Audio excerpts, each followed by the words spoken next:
Guys, welcome to my blog video. তো এটা ছিল আমার জুনিয়র বান্ধবীর বিয়ে হয়ে যাওয়ার পর ওরা যে ফিরে উল্টে এসেছিল, তখন ওদের বাড়িতে গিয়েছিলাম আমরা। তো আমার এখান থেকে আমি আর আমার বাড়ির পাশে একটা বান্ধবী গিয়েছিলাম। তো আমাদের দুজনকে একটা একটা করে এত বড় বড় মিষ্টি দিয়ে দিয়েছিল।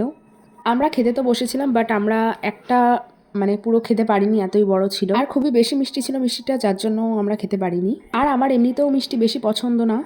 তো আমরা গিয়েছিলাম ওদের বাড়িতে, দুপুর 3টে বেজে গিয়েছিল তখন। গিয়ে আমি আর আমার বান্ধবী বসেছিলাম, আর যে কোণে সে তখন স্নান টান করছিল, তখন তার হয়নি। তো কাকিমা আমাদের দিয়ে গিয়েছিল আর কি। আর তো আমরা ওটা বসে বসেই খাচ্ছিলাম আর গল্প করছিলাম। আর আরও দুজন জুনিয়র বান্ধবীর আসার কথা ছিল, ওরা রাস্তায় ছিল, আমরাই আগে এসে পৌঁছেছিলাম।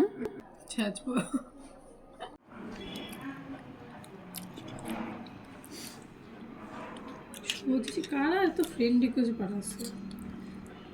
এই যে বসন্ত উৎসব, জাগরণীর ডার উদ্ধার হচ্ছে। ও অন্তরা তো আসবে বলো না।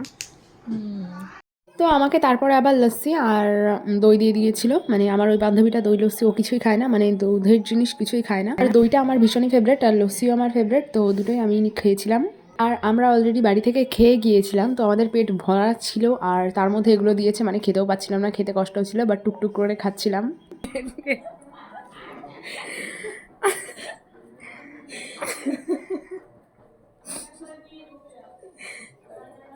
তাড়াতাড়ি আইটোটা নিয়ে সবাই বেরোয়নি এখনো একটাও।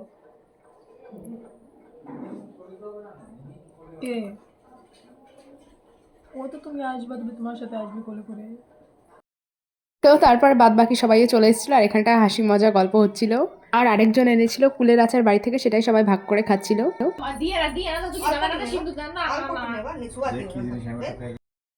আর এটা ছিল পরের দিন বসন্ত উৎসব আমাদের এখানটায়, বাড়ির পাশেই একদম। তো আমি চলে আসছিলাম আরেকটা বান্ধবীর বাড়ি, তো ও রেডি হবে, দেন ওকে নিয়ে বের হবো।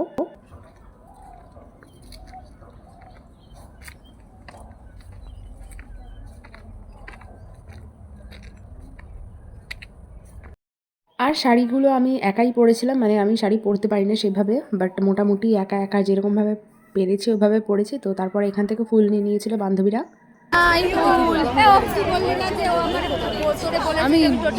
আমরা যাওয়ার পরপরই এই যে এখান থেকে সবাই বেরোচ্ছিল, তো আমরাও তাদের সাথে হাঁটতে শুরু করলাম।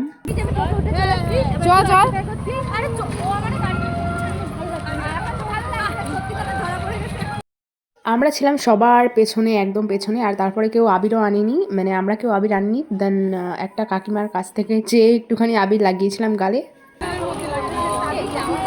ওনার কাছ থেকে আবির লাগাই না, ওনার কাছ থেকে আবির লাগাবে সে আবির। তারপর কাকিমার কাছ থেকে আমরা আবির সবাই লাগিয়ে নিয়েছিলাম একটু একটু করে। আমরা ভেবেছিলাম লাল আর হলুদ আবির লাগাবো, কিন্তু ওনার কাছে লালটা ছিল না, তার জন্য পিঙ্ক আর হলুদ লাগিয়েছিলাম।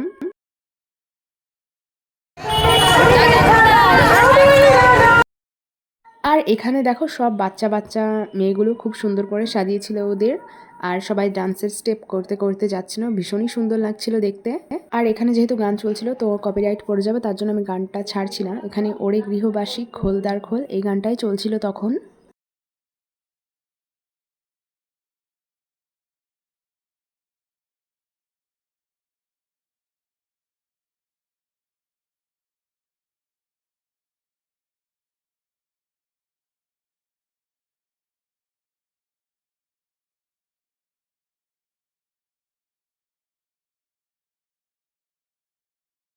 দেন ওদের দেখতে দেখতে আমরা আবারও একদমই সবার পেছনে পড়ে গিয়েছিলাম। দেন জলদি জলদি হেঁটে হেঁটে রাস্তাটা ক্রস করছিলাম।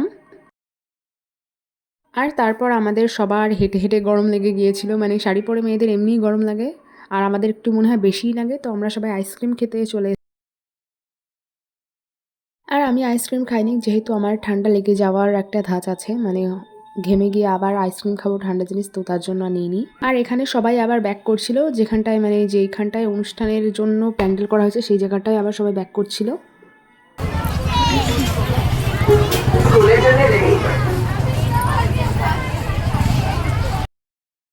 আর দেখো সব বাচ্চারা এত মানে রাস্তা সব হেঁটে হেঁটে ডান্স করে করে সবাই হাঁপিয়ে গেছে, তো কারো হাত আর চলছিল না। দেন ওদের পেছন পেছন আমরাও আবার ওই সাইড দিয়ে চলে গিয়েছিলাম ওই প্রোগ্রামের ওইখানটায়।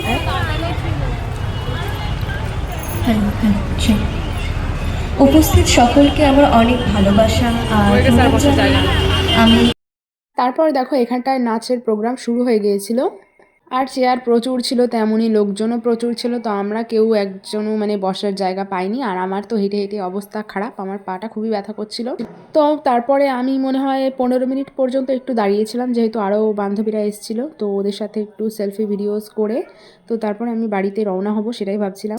কারণ এটা তো এমনি আর কি নর্মালি উৎসব, তো আরেকটা বসন্ত উৎসব আমার মাসির বাড়ির ওখানটায় আছে। তো পরের দিন আবার ওটাতে যাওয়ার প্ল্যান করেছিলাম আমি আর আরও দুজন মিলে, আর আমার মাও যাবে সেখানটা। তো তার জন্য আমি এখানটা বেশিক্ষণ আর থাকার চেষ্টা করিনি। তো তারপরে আমি একাই বাড়ির দিকে রওনা হয়ে গিয়েছিলাম, আর বাদবাকি বান্ধবীরা সবাই ওখানে তখনও ছিল।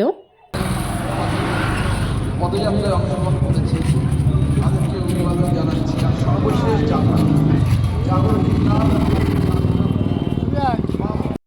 তো এটুকু ছিল ব্লগ ভিডিও কেমন লেগেছে কমেন্টে অবশ্যই জানিও। আর আরও এরকম ব্লগ ভিডিও পেতে হলে আমাকে অবশ্যই ফলো করে দিও।